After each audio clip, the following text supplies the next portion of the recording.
प्रमुख, इस समारोह के, इस कार्यक्रम के अध्यक्ष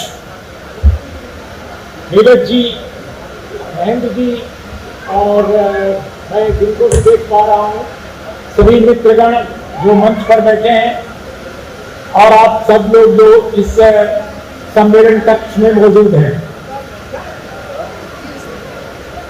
दोस्तों, मैं काफी, आप लोगों को आवाज सुनाई दे रही है? अच्छा, मैं काफी वर्षों से कटिहार आ रहा हूं। बीच में कोरोना दौर में गैप हुआ, और इस दौर में इस महत्वपूर्ण कार्यक्रम के जो बहुत महत्वपूर्ण किरदार थे, नवनीत कुमार काल कवलित हो गए, और दुर्भाग्य ये था कि अस्पताल बढ़िया नहीं मिला, डॉक्टर अच्छे नहीं मिले। मैंने जानकारी इकट्ठा करने की कोशिश की कि कैसे उनका निधन हुआ। एक ऐसा नौजवान जो सामाजिक न्याय की लड़ाई को बौद्धिक स्तर पर, सांस्कृतिक स्तर पर आगे बढ़ा रहा था इस एरिया में, इस क्षेत्र में, और वो इस महामारी के दौरान चला गया, बहुत सारे असंख्य लोगों की तरह। लाखों लोग बताया जाता है कि गए। तो इसलिए जब बिरला बाबू ने मुझसे संपर्क किया कि आना है, तो मैं कटिहार आने का मैंने फैसला कर लिया। इसके बावजूद कि कई कार्यक्रम थे जो दूसरे शहरों में थे, फिर भी मैंने कटिहार में आने का फैसला किया। एक तो इस कार्यक्रम बीपी मंडल साहब की स्मृति में आयोजित इस कार्यक्रम, और साथ में नवनीत कुमार से एक जो रिश्ता बन गया था आप लोगों से भी उनके माध्यम से, तो एक इमोशनल अटैचमेंट मेरा सचमुच इस कार्यक्रम के साथ हो गया रहा है, और वो इसकी वजह से भी मुझे आने का फैसला करना पड़ा। तो बीपी मंडल साहब को सादर श्रद्धांजलि के साथ मैं नवनीत कुमार को भी अपनी श्रद्धांजलि अर्पित करता हूं। लेकिन आप सोचिए कि कोरोना दौर में कितने सारे लोग चले गए, सिर्फ इसलिए कि अपने देश में बेहतर हेल्थ सर्विसेज नहीं थी, समय पर जांच पड़ताल उसकी नहीं हो पा रही थी। अभी रतनलाल जी ने शिक्षा की बात की, तो इस देश की जो बेसिक समस्या रही है और अभी भी है, वो शिक्षा, स्वास्थ्य और समानता है। हमारे संविधान में भी जो उद्देशिका में जो सबसे पहले बात रखी गई है, वो यही रखी गई है कि समानता हो, स्वतंत्रता हो, भ्रातृत्व हो। लेकिन आजादी के इतने साल बाद भी, संविधान लागू होने के इतने साल भी, वो इस देश से गायब होती जा रही है और खत्म होती जा रही है। और प्रचारित ये हो रहा है कि हम हिंदू राष्ट्र बना रहे हैं। हमारे साथियों ने जो कुछ बोला है, मैं आज इसको रिपीट नहीं करने जा रहा हूं। मैं बिल्कुल अलग एक विषय आज उठाना चाहता हूं दोस्तों, क्योंकि जो हमारे साथियों ने बोला वो बहुत कीमती है, बहुत महत्वपूर्ण है, बहुत मूल्यवान है, और आप लोगों ने बहुत ध्यान से उसको सुना है। मुझे विश्वास है कि आप जरूर उसका पालन करेंगे।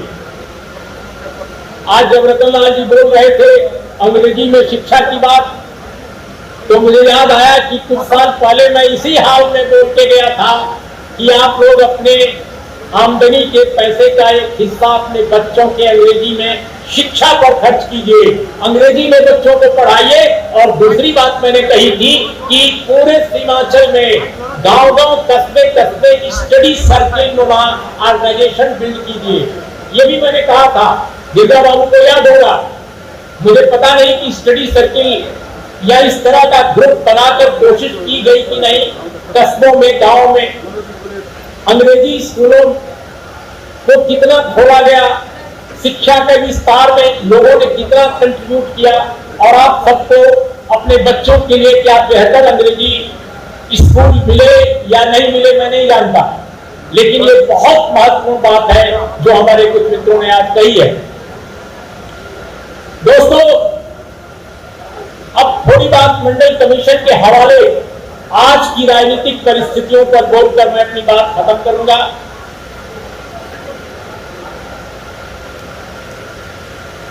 जब मैं इधर से देख रहा था तो मुझे बाबा साहब की तस्वीर नहीं दिखाई पड़ी। मुझे बड़ा आश्चर्य हुआ कि सब देख रहा हूं, बाबा साहब किधर हैं, तो पता चला कि एक बड़ी तस्वीर लगी हुई है। हमें गिरजा बाबू ने बताया। मैंने पूछा कि आप लोगों की बाबा साहब की तस्वीर कहाँ लगे, तो उन्होंने कहा बहुत बड़ी तस्वीर है। मैंने कहा अच्छा, इधर जगदेव बाबू की है। तो बड़ा खुश हुआ क्योंकि मंडल कमीशन भी है बाबा साहब के कारण ही। या आप लोगों में से शायद बहुत कम लोगों को अंदाज होगा, भारतीय संविधान की आर्टिकल 340, अगर भारतीय संविधान की आर्टिकल 340 न होती तो इस देश में पिछड़ों के आरक्षण का कोई मतलब ही नहीं होता। जो सत्ता 47 के बाद अपने देश में स्थापित हुई, उसके जितने बड़े नेता थे वो ओबीसी नाम के किसी भी ग्रुप को रिकॉग्नाइज नहीं करते थे। पिछड़ा वर्ग जिसे कहते हैं उसको रिकॉग्नाइज ही नहीं करते थे। एससी एसटी का रिजर्वेशन हो चुका था क्योंकि उसकी एक निरंतरता उसमें थी, एक कंटिन्यूटी में बातें चली आ रही थी। पूरा पैक्ट से आजादी की लड़ाई के समय से ही इस देश में आरक्षण बहुत पहले से था, शाहू जी महाराज के समय से था।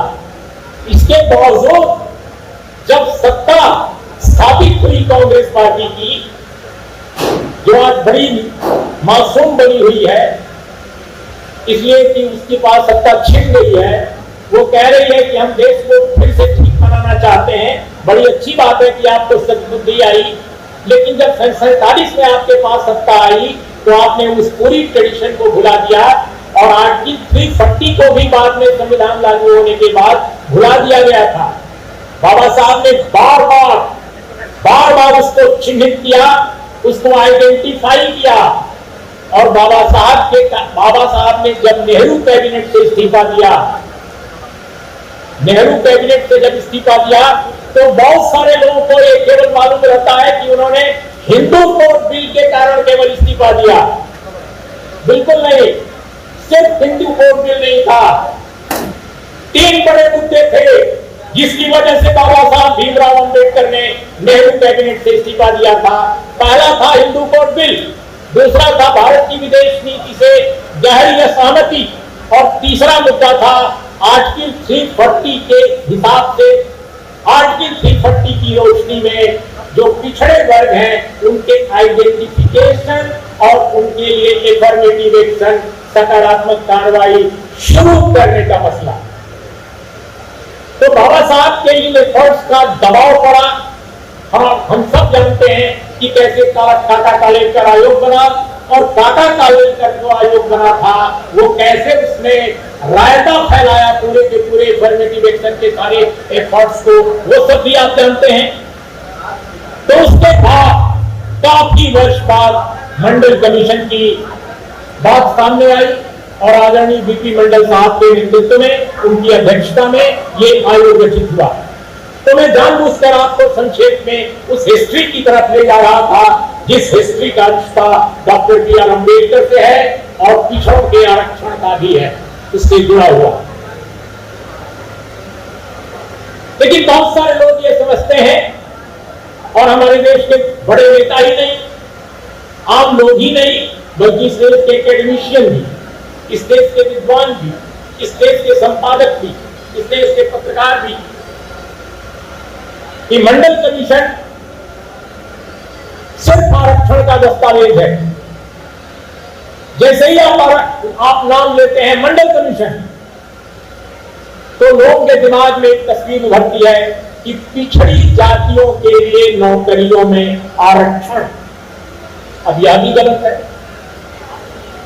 अब आम जनता को पढ़े तो बात समझ में आती है, क्योंकि उसकी पढ़ने की आदत नहीं है, उसको पढ़ने दिया नहीं गया, उसके लिए शिक्षा की व्यवस्था इस देश में नहीं थी। इस देश में लोगों को शिक्षित होने से प्रतिबंधित किया गया था। शिक्षा का अधिकार कुछ ही लोगों को था। इसलिए पढ़ने की आदत नहीं है आम जनता को। किताब उपलब्ध है बाजार में, लेकिन लोग 13-14 तरीके तरह के जूते खरीद लेते हैं पैसा होने पर। 50 साड़ियां, 10 सूट खरीद लेते हैं, लेकिन किताब खरीदने में कोताही करते हैं। तो मंडल कमीशन के बारे में अगर आम आदमी को ये नहीं मालूम है कि मंडल कमीशन क्या है, तो बात समझ में आती है। लेकिन जब मैं शंभू कुमार की तरह या रतन लाल की तरह थोड़ा और कम उम्र का था, तो मंडल कमीशन को लेकर जो बाजार में प्रतिक्रियाएं हो रही थी, समाज में जो उथल पुथल मची थी, उस दरमियान एक बार मैंने तय किया, मुझे याद नहीं आ रहा है सन कौन सा था, कि मैं 6 बड़े अंग्रेजी के संपादकों से ये पूछूंगा कि मंडल कमीशन आपने पढ़ा कि नहीं पढ़ा है। और मैंने साहस करके, जबकि इनसे भी कम उम्र का था, मैंने साहस करके भारत के 6 बड़े अंग्रेजी अखबारों के बड़े संपादकों से पूछा, जो प्रधानमंत्रियों को सलाह देते हैं, जो राष्ट्रपतियों के साथ विदेश यात्रा पर जाते हैं हमेशा, ऐसे लोगों से पूछा कि सर आपने मंडल कमीशन पर तो बड़े बड़े एडिटोरियल लिखे हैं अखबार में, मंडल कमीशन की बड़ी निंदा की है, उसको फालतू बात कही है, क्या आपने मंडल कमीशन की रिपोर्ट पढ़ी है? तो आप जानते हैं 6 में केवल 1 संपादक ने कहा कि हाँ पढ़ी है, 5 ने कहा कि नहीं पढ़ी है। लेकिन वे सारे लोग अपने अखबारों में बताते थे कि कैसे मंडल कमीशन खतरनाक बात है और बहुत बुरी चीज है, जात पात फैला रहा है ये आयोग। और हिंदी के संपादकों की तो बात ये थी कि वो तो पढ़ने लिखने से कोई उनको मतलब ही नहीं था। तो मेरे कहने का मतलब ये है, ये थोड़ा सा कम कर दो। तो कहने का मतलब यह है कि मंडल कमीशन केवल आरक्षण का दस्तावेज नहीं है, इसकी जो 40 रिकमेंडेशंस हैं, 40 सिफारिशें, उसमें आरक्षण से जुड़े जो मसले हैं केवल उनको ही टच किया गया। किसी मित्र ने सही कहा कि जाति जनगणना के प्रश्न को लिया गया है, लेकिन जाति जनगणना के प्रश्न को बिहार में लिया गया है। और आपको जानकर आश्चर्य होगा कि किसी भी एक राज्य में जाति जनगणना का अगर काम होता है तो उस राज्य के लिए तो वो काम की चीज हो सकती है, लेकिन केंद्रीय नौकरियों में पूरे भारत के लिए उसका कोई मतलब नहीं है। क्यों? क्योंकि भारत के संविधान के अनुसार जो जाति जनगणना है या कोई भी जनगणना, वो केवल भारत के जनगणना आयुक्त के कार्यालय से जो की जाएगी उसे ही वैध माना जाएगा, उसे ही कॉन्स्टिट्यूशनल माना जाएगा। वैलिडिटी केवल उसी की होगी। एक बार मैं भारत के जनगणना आयुक्त से बात कर रहा था, इसके पहले वाले संभवतः जो थे, तो मैंने ये सवाल किया कि अगर कोई राज्य जनगणना कराना शुरू कर दे जाति के आधार पर तो उसकी क्या वैलिडिटी होगी? तो उन्होंने कहा कुछ नहीं, वो अपने राज्य में कुछ योजनाएं चला सकता है उसके आधार पर, लेकिन इससे यूपीएससी का मामला नहीं प्रभावित होगा। इससे जो बड़ी नौकरियां हैं, जो बड़े नीतिगत फैसले केंद्र के हैं, पार्लियामेंट में बनने वाले कानून जो हैं, उन पर कोई असर नहीं पड़ेगा। इसलिए बिहार सरकार अगर ये करा रही है अच्छी बात है, लेकिन बिहार सरकार में शामिल पार्टियों को ये चाहिए कि वो केंद्रीय स्तर पर जातिगत जनगणना के जो छूटा हुआ एजेंडा है उसको आगे ले जाए और उसको अखिल भारतीय स्तर पर लड़ाई का बड़ा मुद्दा बनाए, जैसा कि किसी और मित्र ने कहा। मैं बिल्कुल बात से सहमत हूं। इस देश में आप कल्पना कीजिए, इस देश की सरकार का, कि वो सीए पर और एनआरसी पर इतना बड़ा कानून बना सकती है, इतना बड़ा अभियान छेड़ सकती है, तमाम विरोधों के बावजूद। सीए एनआरसी अभी कह रहे हैं कि कोरोना चला गया, अब सीए एनआरसी जल्दी लेके आ रहे हैं। क्यों? क्योंकि सीए एनआरसी से हिंदू और मुसलमान के बीच, गरीब और गरीब के बीच दूरी बढ़ाने में वो सफल होंगे। वो जिसको हिंदुत्व राष्ट्र कहते हैं, वो हिंदुत्व राष्ट्र नहीं है, वो दरअसल 3 वर्णों का राष्ट्र बनाना चाहते हैं। 15-20% लोगों का राष्ट्र बनाना चाहते हैं, 85-80% लोगों के खिलाफ देश बनाना चाहते हैं। इसलिए हिंदू राष्ट्र के जुमले में, उसके झांसे में आप मत आइए। बार बार इस बात को मैं कहता हूं जहां भी जाता हूं कि अगर आप दलित, आदिवासी, ओबीसी, माइनॉरिटी कम्युनिटी के लोग अगर एक मोर्चे बंदी आप नहीं करते कि ये हिंदू राष्ट्र नहीं है, ये ब्राह्मण, क्षत्रिय, वैश्य यानी ब्राह्मण बनिया गठबंधन का राष्ट्र है, अगर आप इसको नहीं प्रचारित करते तो जुमला जो हिंदू राष्ट्र का है वो आपको खा जाएगा, 80% आबादियों के भविष्य को तहस नहस कर देगा। तो ये बात भी समझने की है। तो दोस्तों, जो मंडल कमीशन की बात है कि ये 40 जो सिफारिशें थी, इसमें स्वयं जो सामाजिक न्याय की पार्टियां अपने को कहती हैं, मैं उनकी निंदा नहीं कर रहा हूं, आज मैं आलोचना कर रहा हूं केवल।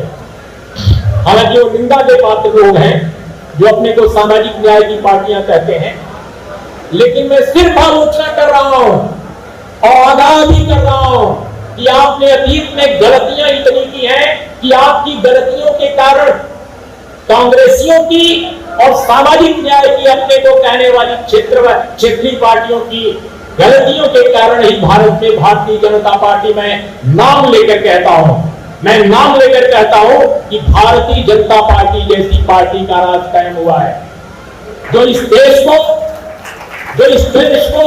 जितना अभी नर्क है उससे भी बड़ा नर्क बनाने पर आमादा है, एक विशाल नर्क बनाने पर जो पार्टी आमादा है। और जो हिंदुत्व राष्ट्र कहती है, जैसा मैंने पहले कहा, वो सिर्फ 3 वर्णों का राष्ट्र बनाना चाहती है और उसमें भी अमीरों का, केवल अमीरों का।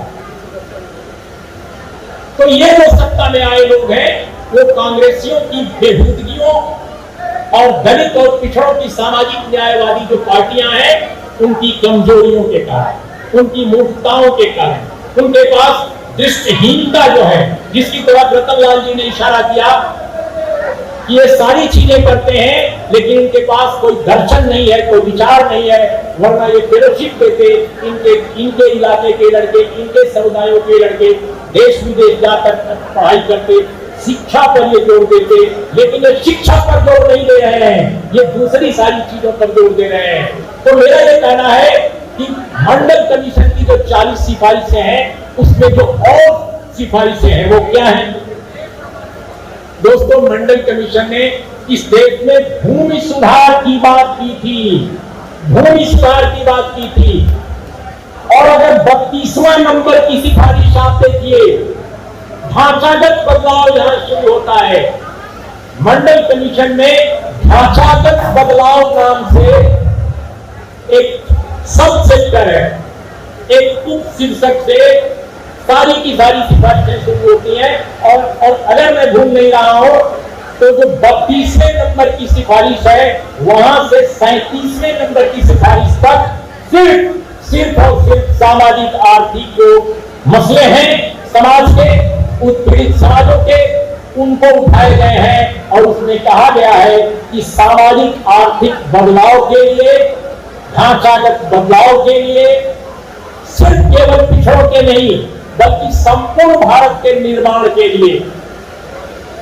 भारत तरक्की तभी कर सकता है जब 52% लोगों की तस्वीर भी बदले और दलित और पिछड़े वर्ग तमाम जितने भी उत्पीड़ित समाज के लोग हैं उनको जमीनें उनको दी जाए, उनको जमीनें दी जाए, खेती के लिए जमीनें दी जाए। इसके अलावा इसमें स्किल डेवलपमेंट की बात है जिसको नरेंद्र मोदी की सरकार हाल के कुछ वर्षों से चिल्ला रही है। स्किल डेवलपमेंट दरअसल कुछ भी नहीं है सरकार का, लेकिन जिस स्किल डेवलपमेंट के बारे में मंडल कमीशन की रिपोर्ट कहती है, अगर उसको आप ठीक से पढ़िए तो आपको समझ में आएगा कि कैसे वो अपने देश के लोगों के लिए सचमुच एक बेहतर ढांचागत बदलाव के लिए वो एक मुकम्मल प्रोजेक्ट प्रस्तुत कर रही है, एक प्रकल्प प्रस्तुत कर रही है। लेकिन उस पर आप मुझे बताइए कि बिहार, उत्तर प्रदेश में कितने सालों से अपने आप को सामाजिक न्याय का प्रवक्ता कहने वाले, पैरोकार कहने वाले लोगों की सरकारें बनती आ रही हैं, लेकिन क्या उन लोगों ने भी मंडल कमीशन की सिफारिश नंबर 32 से लेकर 37 के बारे में कभी सोचा? क्यों नहीं सोचा? क्योंकि उनको सलाह देने वाले लोग कौन हैं? आईएएस हैं। वो कौन सा लोग हैं? 15% लोगों के लोग हैं। मात्र 15% और 20% जो लोग हैं समाज के, उन्हीं वर्गों के लोग सलाहकार हैं, सरकार चलाने वालों के। सरकार चाहे जिस पार्टी की बन जाए, उत्तर प्रदेश में अपने आप को समाजवादी कहने वाले लोगों की सरकार बनती है तो भी वही सलाहकार है। बिहार में गेरुआ झंडा वालों के पास हरे झंडे वालों की सरकार बनती है तो भी उसी तरह के सलाहकार। मामूली बदलाव केवल होता है।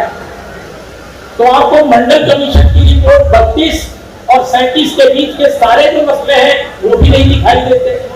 आरक्षण भी ठीक से लागू नहीं होता है। जो आरक्षण लागू हुआ, और बिल्कुल सही कहा रतन लाल जी ने कि कांशीराम जी ने जितना मेहनत की मंडल कमीशन के रिपोर्ट को लागू कराने में, वो बेहद उल्लेखनीय है, जिसकी चर्चा नहीं होती। मैं उन दिनों दिल्ली में था, वोट क्लब पर मैंने कांशीराम की अगुवाई में होने वाले धरने को देखा है। बड़ा धरना था कांशीराम जी का मंडल कमीशन के लिए, और देश के कई शहरों में इस तरह के कार्यक्रम हुए थे। मैं जनता पार्टी के नेताओं के कोशिशों का या जनता दल बाद में जो बना उनकी कोशिशों को नजरअंदाज नहीं कर रहा, लेकिन कांशीराम जी का भी योगदान कम नहीं है। अब यह अलग बात है कि कांशीराम जी जो उत्तराधिकारी हैं उत्तर प्रदेश में, उन्होंने बीएसपी को ही खत्म कर दिया। है। तो जिस कांशीराम जी ने डॉक्टर B.R. अम्बेडकर जैसे महान दार्शनिक, महान विचारक को हिंदी हार्टलैंड में एक तरह से रीइन्वेंट किया, जिस डॉक्टर B.R. अम्बेडकर को लंबे समय तक आजाद भारत की जितनी बनने वाली नई और पुरानी सरकारें थी, उन्होंने उनको दफन करना चाहा था, कांशीराम जी ने उनको सचमुच उनको बिल्कुल जमीन पर उतार दिया था। और वही कांशीराम जी के उत्तराधिकारी जो आज उत्तर प्रदेश में है, वो कांशीराम जी को ही उन्होंने दफन कर दिया है राजनीतिक रूप से। तो ये जो एक अजीब असलियत है अपनी हिंदी हार्टलैंड की, अब ऐसे दौर में हिंदी हार्टलैंड में जो हिंदी हृदय स्थल है, इसमें सामाजिक न्याय की लड़ाई अगर कोई लड़े तो कैसे लड़े, ये बहुत बड़ा प्रश्न है। इसलिए यूं ही नरेंद्र मोदी और अमित शाह इतने बड़े नेता नहीं बन गए हैं। वो इसलिए बने हैं कि आपके लोग आपको लीड करने लायक नहीं है।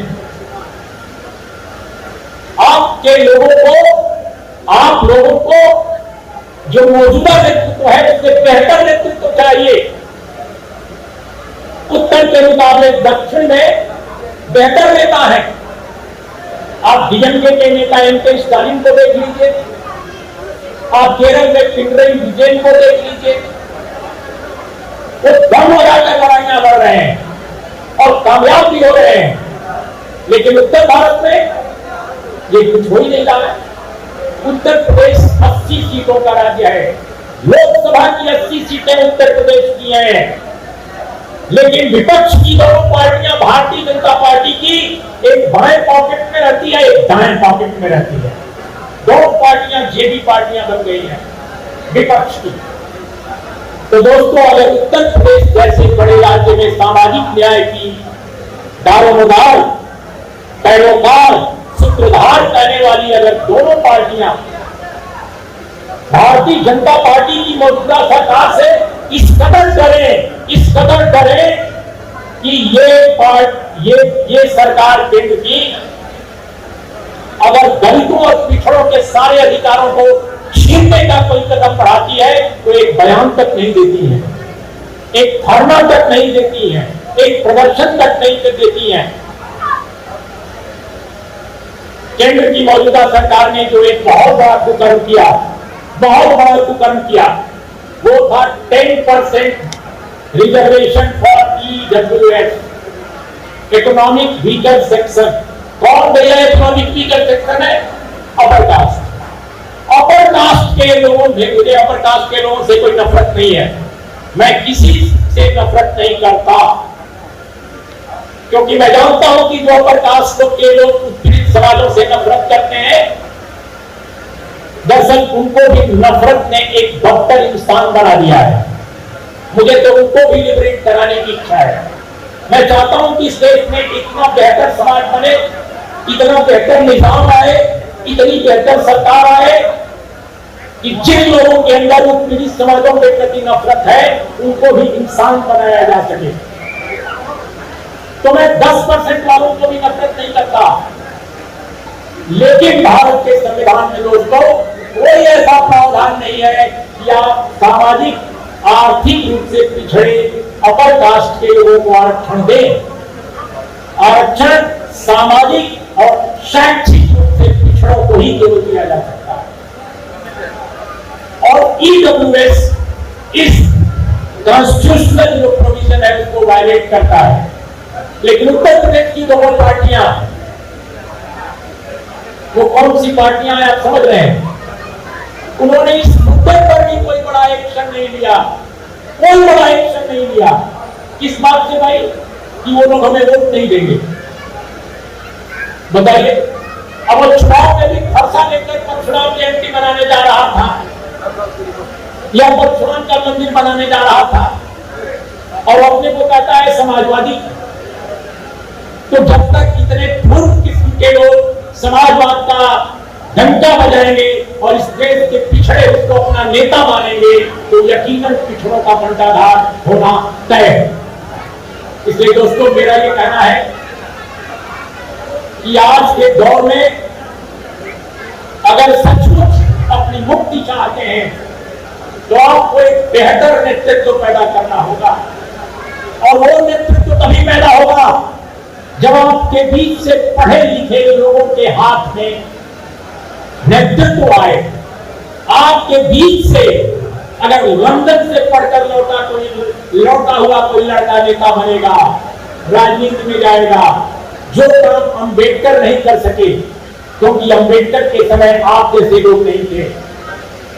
आज की तारीख में इस देश के दलित और पिछड़े आम लोग उस दौर के मुकाबले ज्यादा पढ़े लिखे हैं, ज्यादा समझदार हैं, ज्यादा ईमानदार हैं, ज्यादा तरफदार हैं। क्यों? क्योंकि आप लोगों को वाकई आपके नेताओं से बहुत योग्य हैं। आप लोग माफ कीजिएगा, मैं आपके नेताओं से ही मिलता रहता हूं, वो इतने अयोग्य हैं, इतने जाहिल हैं, इतने बेहुदे हैं कि मुझे गुस्सा आ रहा है उन पर। आप उन्हीं लोगों के कारण आपकी बर्बादियां हुई हैं। अगर आप लोगों के बीच से कोई आदमी आता तो यह हाल आज नहीं होता। आज अम्बेडकर जैसे एक ऐसे संत की जरूरत है जो केवल आप लोगों के बारे में सोचे, जो समाज के बारे में सोचे, जो सभ्यता के बारे में सोचे। आज अरबपतियों की जरूरत नहीं है। अरबपति तो आप लोगों के बीच से आकर किसी अम्बेडकर के पीछे खड़े हो जाएंगे, लेकिन अम्बेडकर जैसा कोई संत नहीं मिलेगा। गांधी संत नहीं थे, सच पूछिए तो अम्बेडकर संत थे, असल संत थे। दलितों और पिछड़ों के बीच से आज संत एक पैदा करने की जरूरत है। एक नहीं, मैं कहता हूं हर राज्य में एक संत हो, 2 संत हो, 3 संत हो, वो नेतृत्व करेगा। नारायण गुरु की तरह संत, अम्बेडकर की तरह संत, ज्योतिबा फुले की तरह संत, जगदेव बाबू की तरह संत, कर्पूरी ठाकुर की तरह का संत, इस तरह के संत चाहिए। रैकेटियर्स नहीं चाहिए, टल्ले नहीं चाहिए, दगाबाज नहीं चाहिए, फरेबी नहीं चाहिए, माइंडलेस नहीं चाहिए, बेदिमाग लोग नहीं चाहिए। और ये तभी संभव होगा जब आपका नेता कैलिफोर्निया से पढ़कर आया हुआ कोई नौजवान बनेगा, जब आपका नेता लंदन यूनिवर्सिटी से, ऑक्सफोर्ड यूनिवर्सिटी से पढ़कर आया हुआ कोई नेता बनेगा, और वो अंबानियों और अदानियों के दलालों को पार्लियामेंट से लेकर सड़क तक जवाब देगा। पार्लियामेंट से लेकर जो सड़क तक जवाब नहीं दे सकता है, वो आज के इस दौर में जब साम्राज्यवाद की तमाम बड़ी शक्तियां भारत के बड़े कॉर्पोरेट के साथ कन्वर्स कर रही हो, उस दौर में जो बिल्कुल पिटे हुए लोग हैं, दिमागों से बेदिमाग लोग, जिनके एडवाइजर दूसरे वर्गों के, वो दूसरे वर्गों के लोग हैं, वो यकीनन खड़े नहीं हो सकते। इसीलिए दोस्तों, साउथ के जो पिछड़े नेता हैं, साउथ के जो दलित नेता हैं, वो क्यों कामयाब हैं? कामयाब इसीलिए है कि वो पढ़े लिखे हैं, और पढ़े लिखे ही नहीं है, उनके सारे एडवाइजर इंटेलेक्चुअल्स हैं, वैज्ञानिक हैं, टेक्नोक्रेट हैं। तो ये जो आज मैं बात कहना चाहता था, सिर्फ यही कि आप एक दिन में, 2 दिन में ये बदलाव नहीं कर सकते। आपके पास वक्त है। यकीनन जो आज जो सबसे बड़ा जो आपके सामने संकट है, जो हिंदुत्व राष्ट्र बनाने के लिए सक्रिय लोग हैं, आमादा लोग हैं, उनका जवाब देने के लिए तो फिलहाल जो विकल्प आपके पास मौजूद है, उसी से काम आपको चलाना होगा। आप मेरी बात सुन रहे हैं?